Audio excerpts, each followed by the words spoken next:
Welcome back to the Big Blue Lifers podcast. I'm Mr. U. That's Jess. We're here to talk all things New York Football Giants. We got the unenviable task tonight of, of reviewing week 2 and trying to preview week 3. I personally don't know how it's going to get done. There's too many emotions and too much stuff at work. But, however, maybe we can find a silver lining in all that we saw last week. I tried my best to do that all throughout the whole weekend. But here we are. Jess, brother, how you doing, man? Been better. That one, I don't know which one really hurt worse, I guess. I mean, at least this one was fun to watch. We got the light show. We got, Russ turning back the clock like 10 years. And we still couldn't get it done. So I can answer the question for myself. It's week 1 because I thought that we, even in our state, I think we were still able to match what they were doing. I know we did the week before we had a little preview. We talked about all the guys who were out for the Commanders. I still feel like, you know what? That game was one of those games that was winnable for us, even in our weakened state. So that would hurt worse than this one. Oh, you are speaking my language here. That game was both of these games were winnable. Week 1, it was, Washington was trying to hand it to us. And in this one, I'm just going to say it, we beat ourselves in week 2. Dallas gets credit for doing what needed to be done, but we beat ourselves. Those first couple of drives where we would get all the way into the red zone and then all of a sudden the offense just stopped functioning. We had, what was it? Like 14 penalties, well over 100 yards. I think it was closer to I wrote that down somewhere. I don't know where it's. Yeah, I wrote that down someplace. Yeah, it was 14 for 106. It's 14 160. Dallas had 106. Dallas had 12 for 106. You sure we had 160 yards? Yep, 14 penalties, 160 yards, and that's not even counting for all of the penalties that were offset by Dallas or declined by Dallas. We had, Dan Duggan reported it, like well over 200 yards of field position switch just on our penalties. Absolutely nightmarish. And still, with all that being said, and the stuff we haven't gotten into yet, week 1 still hurt worse than this. Because I saw what I thought we had the potential to do. That's what I saw this week. We're going to get into the details and stuff. I don't know how we're going to not sound like a hodgepodge podcast tonight because there's so many little things to jump back and forth on. It's going to be crazy. But I saw what our team could have been. And we saw that play out. And honestly, and a lot of folks are like, hey, it's Shane Bowen's fault. It's all him. We can talk about that. But it's just the little things, man. Even the penalties by Hudson. It's the little things, man. You can't beat the best in your division by giving up that kind of penalty yardage, man. You just can't do it. It's one of those things where as a fan of football, no matter how hard the Giants make it to be to actually love this game, I do consider myself a fan of the game of football. And I don't like when people blame the refs for things.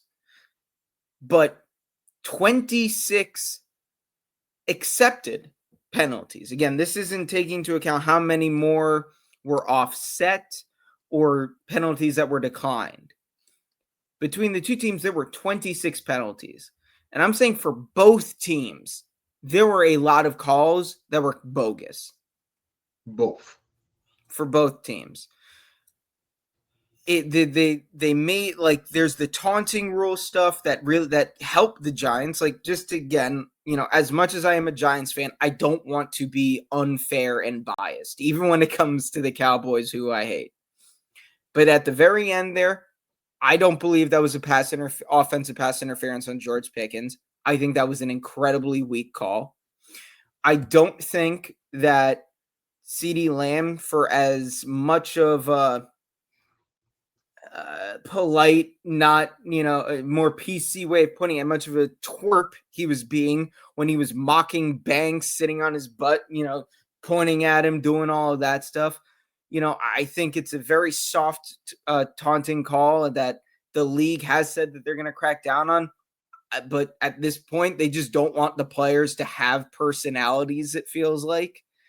And there were several other calls throughout the night with various things where, for both teams, like a pass interference was called, but it's the guy's hand fighting, like so, all this stuff like that. And then the Giants fan in me is like, they call all of these calls, and then you go and you rewatch just Abdul Carter's plays, and how many plays is he beating the guy, and they're clearly holding him.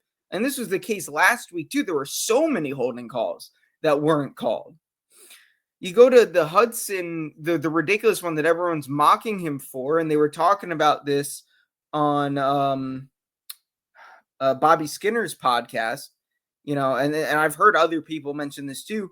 When Hudson hit the Cowboys player in the head, that was clearly unintentional. He didn't just go to head bash him, even though Hudson is a head case. He was clearly going for a club move to knock the guy off his feet where you hit him in the shoulder, and the guy slips. So his hand just flies into the helmet. And even then, it wasn't like it was a, like really solid hit. He kind of almost barely grazed the guy, and it looked ridiculous. It looked far worse than I think it actually was. But, there's all those things, that factor in. But at the end of the day, how many false starts? How many offsides? How many holding calls did we have? How many actual legitimate PIs did we have?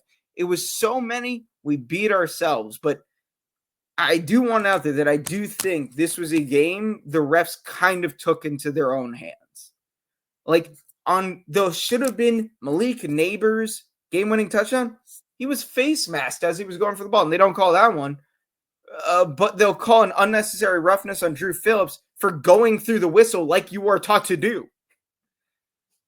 Roy Robertson Harris does a literal textbook hit of the quarterback on a pass that was completed anyways, and they call him for an unnecessary roughness, to the point where the announcers in the box, and they went to the rules official in New York, and the guy was like, I don't know what else he could have done. At this point, you just don't hit the quarterback. Like, it was ridiculous. It was just absolutely ridiculous. Yeah. I hear everything you're saying, but this little space right here, I don't want to be in this. Because if we're talking about the referees doing stuff that costs us the game, I can't be in that space. That's not going to work for me, because I watched too many years of ineptitude. I watched too many years of not playing sound football, not sound tackling, which was vastly improved this week. What's his game? Vastly improved this week. His deep balls, they're calling them moon balls. Call them what you want. They were on target and they were accurate. Vastly improved play, even on areas of the defense, despite the situation that they were put in with allowing a guy who got a crane for a leg to kick 60-yard field goals. It's like you just can't put yourself in that position. And for me, I saw what you're talking about. I saw every single play you're talking about. And I saw the referees missed it on both sides. This was stuff I'm like, wow. I'm a Giants fan. I'm a recipient of this referee's blunder. I'm still saying, wow, they call that? Mm-hmm. That's just the kind of fan I am. I can't ignore the fact that, something's working in our favor too. But this is the kind of thing, man, where you got to take it out of referees' hands. It shouldn't have been in their hands to decide anything like this. They didn't really decide this game. Those two field goal situations, that kind of decided. It's not even Hudson. With the other three blunders outside of the fourth one that we're talking about, that we agree the guy slipped, ain't on him. But it's still 4-1 drive. You kill the drive. And then, and we're punting. Or we're still in for a field goal instead of a touchdown. And it's like, this is not, we can't use this excuse anymore. Even if the referees are doing things, we can't say, this is their fault. We lost this game, because I see it in some of the comment sections. We can't pull out stuff. We can't say the referees stole this from us. No, that's not what happened. We gave this away. We gave it away on so many levels. I mean, I got people who told me that they watched the end of the fourth quarter and turned the TV off because it was academic. They knew the Giants already won that thing. Tell you the truth, I had the remote. I had this same remote right here in my hand too. I'm like, you know what? I think we're good. We're going 1-1. Hallelujah. But something would let me turn that thing off. And I see what the something was now. Because look what happened. We let these boys come down here and drive with a guy who can kick field goals and does a great job at it. And we gave him a shot to come back here and win this game. That's what they did. So it's not a rest thing, man. There's so much stuff to talk about. I know people want to, basically have Russ shipped out after week 1. I can't say I felt exactly that way. I was looking for 2 more weeks at least to see what he would do. I think he redeemed himself. I think Doc's in a good spot to be sitting back and watching this and learning. I don't think he needs to be out here in week 3 after what we saw in week 2, even though it was an L for us. But, man, when you're playing your division rivals, man, you can't give them an opportunity to come back into the games and win games. And I don't know who to pass the blame to, man. There's a lot of things that happened. I'm hearing Shane Bowen's name a lot. Soft defensive schemes are what I'm hearing a number of. And you know what? They're not wrong about that. The way that he's been scheming up the defense, it hasn't been great. But how do you not blame Dave Ball for some of that? Because who brought him in here? Under what premise? That he was going to bring a certain level of prowess and an efficiency rate in certain areas, specifically in the red zone. And we have probably one of the lowest ones, the lowest efficiency rate in that regard, along with another stat we had to go back and find. But these are 2 things that Shane Bowen was going to come in and fix. And they're almost near the bottom of the entire league. So I hear the ref thing. I saw calls on both sides. They were inconsistent, but it felt more like 50-50 to me. So what do you do when that happens? You got to play smart football and be wise and play the game right. And for the most part, the Giants did a fantastic job. I can't say that they didn't. They didn't suck. I mean, they were throwing the ball and moving. I'm like, wow, this is the same team you've been watching for a year and change now. They look fantastic in certain regards. So I'm encouraged by that. But however, we go in 0-2. There's a stat about our I'll say this now. I'll let you go ahead and jump into this. So here's where the whole perspective kind of, I'm trying to keep a silver lining about this because they aired the ball out and they played the way we want them to play. They were pressuring Dak. They did the thing that we want them to do with this kind of defense. But here's the skinny. The Giants lost 9 straight to the Cowboys. Dak hasn't lost to the Giants in 9 years. Since 2016. The Giants are 0-2 for the 7th consecutive time in 9 seasons. That kind of stuff is like we can't blame the rest for this. This is the problem. I don't know who to blame for this or how we fix it. Maybe we'll find some resolutions throughout the course of this podcast for as long as we're on, but rough game to watch because it looked so good. We looked like we would improve. We had some attitude about us. We came out here with a fight, with a chip on our shoulder, and came up short. Yeah, for me, the blame first falls on Bowen, and then second falls on Dable. And then kind of third, and in maybe some ways number 1, it's weird, is just Mara. Because, well, there is logic here. I'm waiting to hear it. When last year, when we brought in Bowen, he was not the first choice. That is, like, it's pretty well documented. Bowen was not the first choice. And nor should he be. And keep going. Nor should he have been. But with the falling out that Dable and Wink Martindale had, we needed a DC, but none of the guys that we were really looking at wanted to come here for probably a variety of reasons. Mixture of Maybe they don't want to work with Dable. Maybe he is just too much of a fiery personality, and the way that he treated Wink left bad taste in their mouth. That is pure speculation. But I think what is less pure speculation is the fact that for a lot of these guys, they didn't want to come in and essentially be like, am I only going to be here for 1 year? Is that all I'm going to be given? Because if we have a bad 2024, which the Giants then did have, is like everybody on the chopping block here. Like the fact that these guys came back this year was a surprise to a lot of people.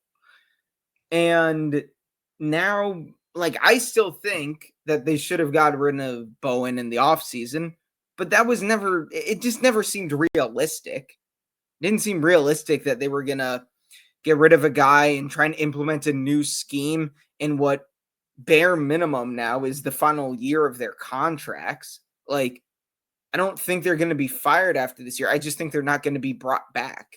I'm pretty sure they only signed 4-year deals, and we're coming up on the end of the 4th year here. So it's a lot of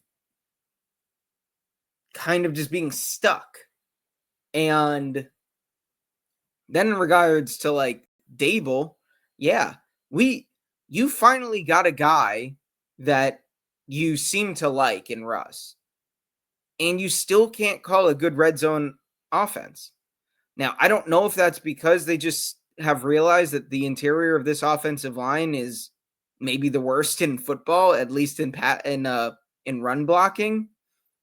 But I don't know what it is, but we still struggled in the red zone there. And it took us running like trick plays with 4 people in the backfield, including Jackson Dart at quarterback, to get anything really going there, it felt like, in the red zone towards the end. But you look at that score, it wasn't because the Giants, were just having like these long, incredibly efficient drives.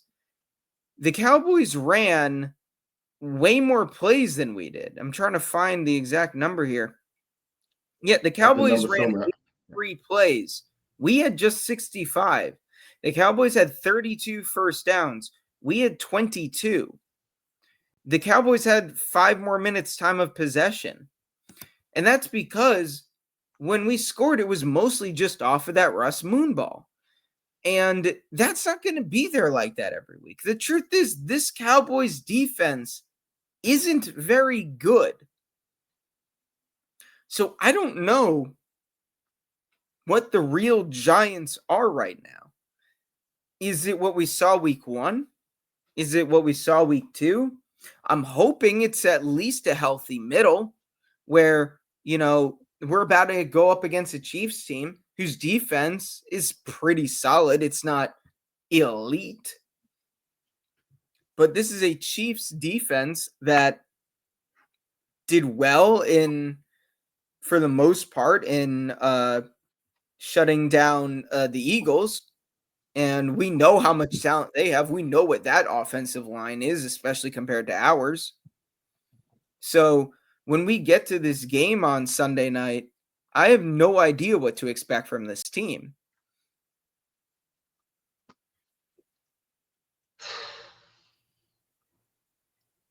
Even though I'm trying to keep it positive, and I'm here to applaud Russ and say that man balled out. Oh, he absolutely did. 450 yards is definitely a lot. But the long bomb, especially with Malik, the 48-yard strike, that was fantastic to get that lead. We just couldn't protect it. So he did his part. I think there's some numbers that I wrote down somewhere. But he was 30 for 41, 450 yards, 3 touchdowns, and now 1 interception, 123 pass rating. I'm okay with it. The interception, nobody wants to see that, especially at that part of the game. But no, I'm not going to sit here. He answered the call. What happens in this game coming up with the Chiefs? I have no idea what's going to happen. I would like to believe that we're going to keep the momentum going with what we've been doing and continue to keep doing that. I believe that we can, with the cornerback that we're going to be facing, I think that we can do some of those same things in those spots, but all that soft defense stuff, if Bowen is still trying to pull that and he's not adjusting, we're going to have some problems out there Sunday night for sure. And I don't want to even sleep on the Chargers or on Philly, Denver, and San Fran leading into week 9. We got some guys that have the potential to knock us off, and we could be out here, without a W. So what happened Sunday was a great start. I'm encouraged by it because honestly, that's best case scenario. We talked about that in the preseason. If Russ goes and balls out, that's best case scenario for us. We want Dart to have the time he needs, and we're going to be able to have these downfield throws that we didn't have it probably almost at all last year. I can't even recall the year before that. I kind of just have Giants amnesia. So I can't even tell you that happened then either. I don't remember that. I'm totally blanked out on that year. But that hasn't been happening. But we have to step our game up because the Chiefs are probably going to be a little bit ticked off by how they got knocked off on Sunday. And we can't come out here playing games. So I got a lot of questions. I got questions about Tyrone Tracy. What's going on here? 84 rush yards to Dallas's 135. What's going on? It's the offensive line. Last week, Russ was the leading rusher, and you know good and well that's not ideally what you want. Come on. The Giants right now, I think, are averaging less than 3.5 yards a carry with players not named Russell Wilson. That ain't working against KC. No, they have a very stout defensive line. It's going to be very interesting to me to watch Marcus Bowe out there when instead of guys like Sam Williams, Dorrance Armstrong, whoever Dallas had in rotation there, and instead is going to be going up against Charles Omenihu, Chris Jones. I don't know if they're going to send guys like Leo Chanel. The name eludes me right now. He's actually one of their bigger name edge rushers there in Kansas City. Armstrong is in Washington, man. Remember? We talked about how he was going to be injured. I think you're right. Yeah. I think you're right. He's on the Commanders. I don't remember who Dallas had out there because they seem to be a lot of new faces, I think. So I don't even know who's out there. But yeah, we can't. Would it be George Karlaftis is the guy in Kansas City who I was thinking of. You got Karlaftis, Charles Omenihu, Chris Jones, Omar Norman Lott, Derek Nandi. You got a bunch of guys like that who Karlaftis and Jones alone. That's those guys. You hadn't even named everybody else. You hadn't even named right now, and this might be because of who they were going up against. The Chiefs' biggest weakness defensively is that they haven't been able to really generate pressure unless they send an all-out blitz. And Spags is one of the best defensive coordinators. He's going to be able to draw stuff up. But they do not have the ability to just send for and get pressure consistently. Now, granted, they've gone up against the Chargers, who look like they have one of the better offensive lines. And then they went up against Philly, who has maybe the best offensive line. So I don't like Spags. Like our chances against Spags, period. So I respect that man a lot. It is going to be very interesting to see, just what can happen in terms of what Giants team are we getting? That is the big question, because it's uncertain right now if Xavier Worthy's going to come back. There is some speculation that he could be back for week 3. But we know that Kansas City doesn't have great weapons. Travis Kelce looks old. Their best guy is, I don't know, is it Juju? Is it Hollywood Brown? I don't know as far as targets, it's Hollywood Brown. As far as targets go. As far as efficiency with those targets, probably Juju right now. Going just using 1 week as a sample size, it's still Hollywood Brown. But Juju's in the mix here with this one. So they just They like Long going deep with term, Tyquan Thornton. that's somebody to be concerned about. And honestly, I'd love for us to get into this. I don't know. I don't have any stats in front of me, but I'd love to talk about our defense before we get out of here. Because Yep. when I look at the guys you just named, it's not their names. It's just what they do. With Thornton and Juju and if Worthy's out there and Hubbard Brown, could you imagine all four of them out there? What's going to be going on? Because I haven't heard too many good things about Paulson and Debo, right? So far, and it's like to be able to man against Worthy, somebody with that kind of top speed. I don't think he even wants that life. But so I'm concerned about how we've been looking out there. I saw Banks make a couple of plays, which is fine. We have to see any non-head turning. So if it happened, I didn't see it, so that's good. I didn't blow a gasket. Banks was not good in my opinion. He made a couple plays. There were you mentioned earlier that you thought the tackling was much improved. I thought it was still very hit and miss, especially when it like that Javonte Williams touchdown run. There were a bunch of missed tackles. There were situations late in the fourth quarter where I think we had him like 2nd and 19 and they just went to the halfback draw and we could have had him like gain of like 3 and instead he gained 12 because he was able to bounce off of tackles.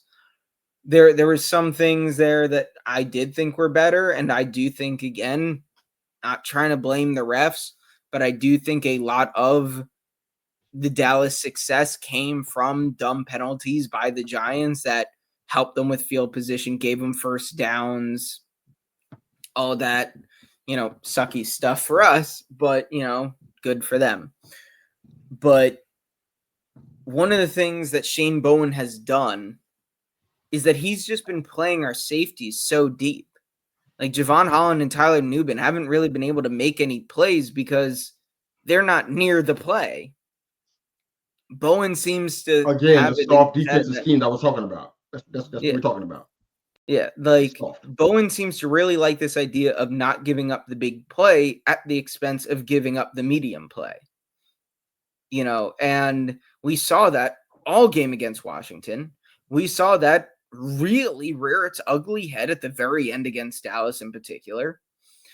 And like he just seems to be so adverse to just really trusting this defense that he has. He's got a Lamborghini here. He's got these amazing pieces, especially in the front four. Like Kayvon looks great this year. He's been one of our best players. Brian Burns is playing like an all-pro. Dexter Lawrence, he isn't stuffing the stat sheet, but his pass rush win rate is still one of the top in the league. He's been credited with one of the top in the league in terms of run stops. Abdul Carter is winning his reps. He hasn't been able to get home quite yet. Like the guys are there. The pieces are there, but we're not calling like these stunts. Everything is just straight up beat the man in front of you. He's just not calling a good defense. It's why like when and I think I mentioned this last week, or you definitely mentioned it, and I've tagged you in some stuff. We've had our conversations with Tana and Nick Filato and, some of those guys on Twitter, just the thought process to me when you mentioned this, like, what if Brian Flores was the head coach with this defense? I'm salivating at the thought just because, like, forget even getting a guy of Flores' caliber. What could a good defensive coordinator do with the pieces we have here? You got to use oh, man, this is so, I hate to say this because it makes it seem like I'm some elitist fan or I feel like I know better than coaches. So I preface that by saying that's not what I think.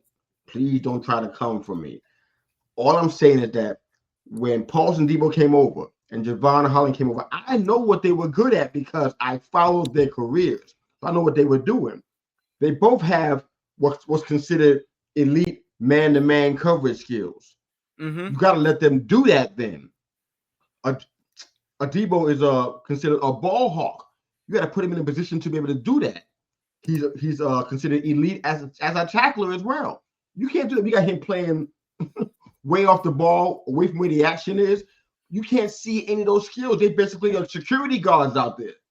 So you can't get the most out of them by having them play so far away from where the action is, from the middle of the field and what have you, worrying about the big play. These guys have the speed to catch up to some of the faster wide receivers if they have to, and make a play for the ball. But they're not getting a chance to do that. Like I said, they're out here playing security. Why are you defending the end zone? I see that if you were like, if your opponent was in the red zone, then I get that then. Protect the red zone.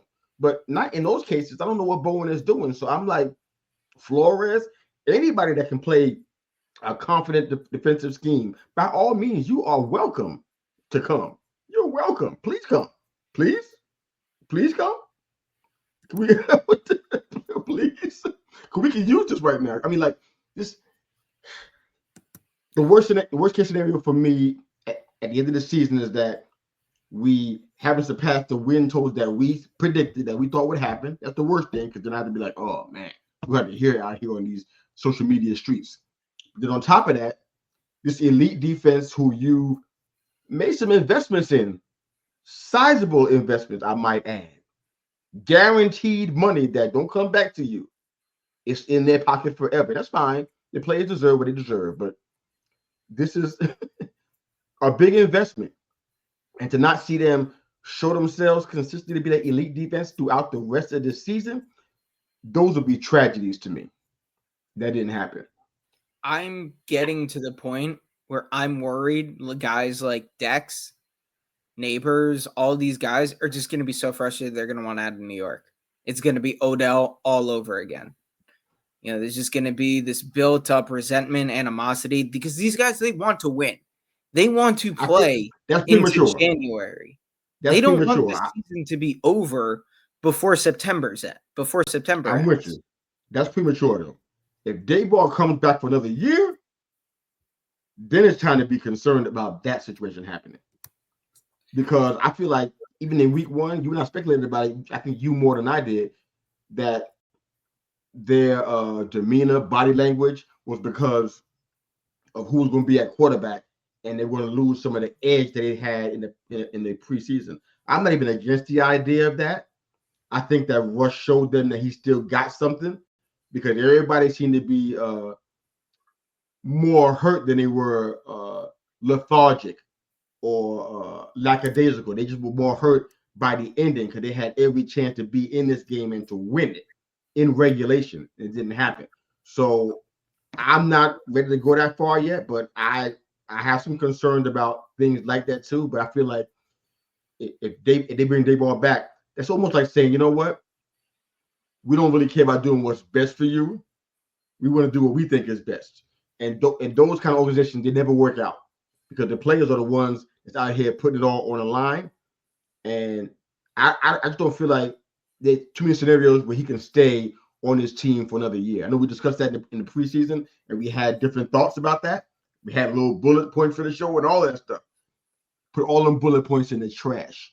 I don't see any way that he comes back here. I don't see how it can happen. If we win 5 and whatever, I still don't see how we can do it. The only way at this point, I think Dable and Shane come back is if they bench Russ, Jackson Dart comes in, he looks good, and they get to like let's say we're 0-4 going into that New Orleans game, and we bench Russ, Jackson Dart starts, and he looks really good, and we end up going like 7-6 the rest of the way, or 6-7, and we're respectable, we're competitive, the defense starts coming together a bit, and it is clear the vision is taking shape. That has been the biggest issue, I think, with Shane and Dable. They have preached this vision that they have. And to this point, we haven't seen any of it. We got that one miracle year in 22 probably, Beautiful, not even yes. probably, looking back on it, very much benefited from a weak schedule. But since then, nothing that they've been preaching has come to fruition. And one of the biggest, I think, and even right now, one of my big issues is I think part of that is the sheer stubbornness of Joe Shane and Brian Dable. Their refusal to kind of admit when they're wrong, not making Neil move to guard sooner. Jalen Hyatt is still on this. So we supposedly received calls about Jalen Hyatt where we could have gotten something for that. They turned that down. When we hear all offseason about this great connection between Hyatt and Wilson and how Hyatt's going to be a bigger part of his offense, he has recorded 0 snaps this year. Not 0 targets, not 0 catches, 0 snaps. He has not come out onto the field. Evan Neal has remained a healthy and active. And Joe Shane, instead of realizing, and one of the things that I liked almost about this offseason in the addition of Javon Holland in particular was that he's like, okay, we let McKinney go, and that was the wrong thing. I'm actually now going to allocate money to the safety position. But then again, there's this Hyatt and Neal are the two big ones, but we haven't thrown enough at the interior offensive line. We seemingly got a bit of a hit with Illuminar, who's nothing special, but he's solid. Greg Van Roten seems to have taken a step back last year. God, you hate that man. I don't know why you hate that man. I don't hate Jermaine Illuminar in the slightest. I'm actually a very big fan of Jermaine Illuminar. I'm just not going to pretend he's this all-pro level guy. He's not Penei Sewell out there. He's not Penei Sewell. He is right now far and away our best offensive lineman. And now that, I've started seeing other people, I'm not, going. Let that man live. I am going to take a little bit of credit for this one. Yeah, but all of a sudden, I've seen all these people coming out of the woodwork talking about, when Andrew Thomas comes back, the offensive line should be Thomas, Runyon, GVR, Illuminor, Bo. And I was saying that well before week 1. I said it on this podcast before week 1, mostly as a joke because that's pretty Madden and I didn't think it was going to happen. At this point, with what we've seen from this offensive line, when Thomas comes back, Bo better be starting somewhere. I don't know if it's at guard. I would prefer they keep him at tackle because that's what we've seen from him. And I know Jermaine Illuminar is going to want that tackle money to come this offseason. But, man, kick him inside a guard. Be like, dude, we need you at guard. We're moving your buddy over, one spot to center. Because I think that is the best possible front five we could have. I don't JMS had a couple good reps against Dallas. He has not put together great tape overall this year. And if I was in charge of the Giants and we have a losing record come whatever the trade deadline is, I'm shopping Bobby Okereke. I'm shopping Evan Neal. I'm shopping Jalen Hyatt. And I know this isn't going to be really popular right now. I'm shopping Wan'Dale Robinson. I want to see how much draft capital I can get for all these guys. I'm fielding calls for Devin Singletary. I want to see how much draft capital I can get. And then pretty much every single pick I am making is interior offensive line, linebacker, and a wide receiver. That is how I'm approaching this offseason. Yeah, well, part of that's not a stretch, man, because our draft situation this year is not a good situation that we're in. No comps. We got to do a whole bunch of stuff. So this guy don't even add to that list of people I'd be shopping. There's some other ones that I would add to it too, because at this point, I think we have to. We have to reface this entire team. That's why I don't know how. I know we had some talks about the coaching staff, and you alluded to it. Some discussions we had on Twitter. I'm like, are we still doing that? I think we still have to consider that, right? Cleaning the house on this coaching staff. Because I mean, this is what's going on right now. It's not working. And what it reminds me of, you referenced it earlier in the show, is kind of 2022. It was probably one of the worst things, and you said this, I think it was you that said this, that it's one of the worst things that happened to our team because it made us forget about, and this is my explanation of that, or my reasoning for that, is because it made us forget about all the stuff that needed to be changed. We felt like we didn't have to change it anymore because look, you won and you got a playoff win too. Oh, wow. Yes, but it was like, yeah, but we're ignoring all the chip paint and all the holes in the walls, and we know we got to fix that stuff. But this playoff win made us feel so good about ourselves that we can do the impossible, and we just ignored it and kept on moving. We can't do that. We can't afford to do that this time. That's why even if there is your scenario about going 6-7, something like that, after 0-4 start, whatever it was you were saying, we can't ignore what we've been seeing with the coaching staff. Not just Shane Bowen, just other stuff too. I mean, honestly, I'm not even sure that Dave Boss, even if he's untouchable in this situation, because you brought this guy in here, and this guy's getting killed on social media. You make me miss, you know what? Oh, that's just fans talking. Who cares? But he's getting killed by Giants analysts and Giants reporters and Giant journalists when they're in the conference rooms. Who you think they're talking about? They're talking about Shane Bowen and Dayball and Mara and Shane. They're gonna hear Shane Bowen's name so much it's gonna be in their dream world. So it's like he's tied to that man. You brought that man in here. So I don't know how he can avoid this. And I feel like at this point we might just need a cleansing on this team. I think it's time for it. We got about $85 million in guaranteed money stuck in some guys that honestly 2 out of the 5 of them are actually guys you might want to keep. The other 3 guys are like, they're basically depth and not a whole lot more than that, and they're getting bankrolled here. Might be time for a cleansing, not just with the head coach, but also with some of the position coaches and those guys you named, plus a few more. We need to start shopping these guys and getting some draft capital and try to build this team like a winning team. The only question I have is who's going to help them do that? Because it'd be weird if Dayball's gone, but Shane is still there.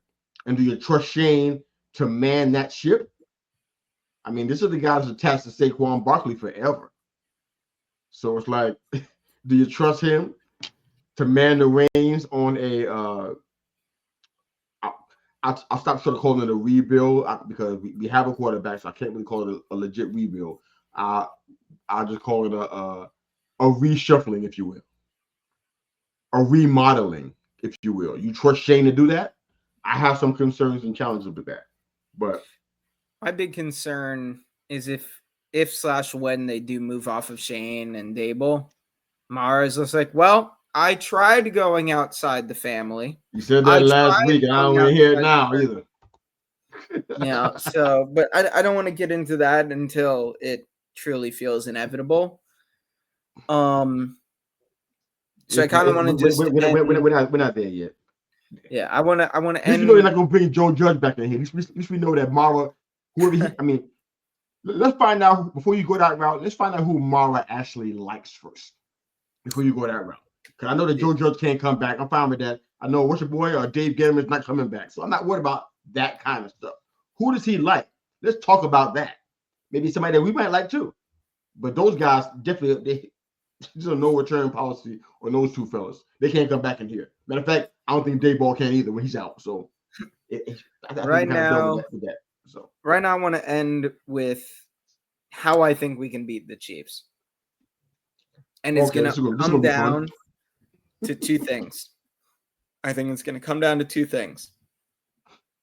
The first is being more consistent in our pass rush. I think I saw a stat that said Dex, Kayvon, Burns, and Carter were only played together for like 8% of defensive snaps against the Cowboys. And they had success in those snaps. I think we're going to need a bit more of that. Right now, the Chiefs are really struggling to run the ball themselves. It's pretty much all on Mahomes. So we're going to need to continue to disrupt him. He clearly still feels uncomfortable in the pocket. Their rookie left tackle, Josh Simmons, has been solid so far this year. I personally don't think he's met anybody quite like Brian Burns yet. So I want to exploit that matchup. I want to continue to make Mahomes feel uncomfortable in the pocket, force him to rush his throws. His deep ball hasn't been quite as accurate as it has in years past. And I think a big part of that is his lack of comfort that he's currently playing with, this trust, this comfort with his offensive line. And the second thing, continue to work the deep ball. If Russ like Mahomes, clearly with Hudson there, like the difference in how long he was willing to stay in the pocket for, how long he was willing to just load up and rip it deep, was drastically different when he had Bo there rather than Hudson. And again, it is going to be I think it's going to be very prevalent early on, just how good Bo is on that left side, going up against guys that real and solid edge rushers. Certainly much better than anything he faced in Dallas. So it is going to have to continue there, because I think if Russ gets comfortable, he showed that it's clearly still there. And I think we can beat the Chiefs in the air. The Chargers were able to do it, and while Russ clearly isn't Herbert, I think we've got, at the very least, we certainly have the best wide receiver between us and the Chargers. And Slayton showed that he can beat a guy, get past him real quick, hit him deep. Wandale showed, you hit me up the seam, I can make something happen. There is a formula here. It just has to be the trenches, man. It's a cop-out answer, but if we're able to disrupt their quarterback and able to keep ours on his feet, that's how we win this game. It's not going to come down to who can run the ball better, because neither team right now can run the ball. All right. Maybe I'll step into this rabbit hole too. I think for me, making Patrick Mahomes uncomfortable is something that I think we should have no problem doing. I see some gaps in their running game. Pacheco is not where he was. So I think we have opportunities there, provided that we don't let big plays get past us and that we are effective in the tackling game. I'm concerned about our linebacker situation. We got like 3 guys that are out now. Mm-hmm. So they got some guys in, but I don't know them. I think 2 guys got signed today. I don't know who they are and what they can do. So I'm hopeful. But that linebacker thing is critical against this particular team, because Mahomes loves to work the middle of the field. And we need to have guys that are ready for that, because he's not trying to – he throws deep passes when he has to. He loves working the middle with guys like Kelsey. He loves working the middle with guys like Juju. He just loves doing that. It's a tendency. He helping him to not be comfortable doing that is something that we can do if we have solid linebacker players. Like you said, the trenches.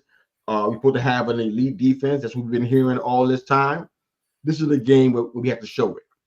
With the pass rush, like you said, with the consistency in that, with the work in the trenches, not letting us get pushed around by these guys. If we do that, I think we can definitely be in this game and potentially come out with a W. Is it something I'm going to bet on? No, but I think we can do that. What I saw last week with the long ball, I have zero confidence in the cornerbacks in the secondary of KC. Zero. I don't. If they hurt us, that means that we are really, really in the abysmal category. So we should guys like Malik and Wandale alone. Those 2 guys are essentially, and we see that on a Giants team that has sucked for the past several years. These guys are 1,000-yard receivers. We've already seen it. We've seen them do that, and not including Slayton, and I can't include Hyatt here. I'm blanking out on somebody else, but these guys here, man, if we spread the ball around like Russ was doing, we can definitely come out with a win and shock the world and beat the Chiefs. But will it happen? I have no idea what's going to happen. But pretty excited about this. So, yeah, we can kind of just close up with Sunday Night Football, man. So are you ready to pick the Giants to win this game against the Chiefs? Or you are going to say this is these are the keys, but you never really Those are made the that keys. call. I ain't picking them. They don't deserve it.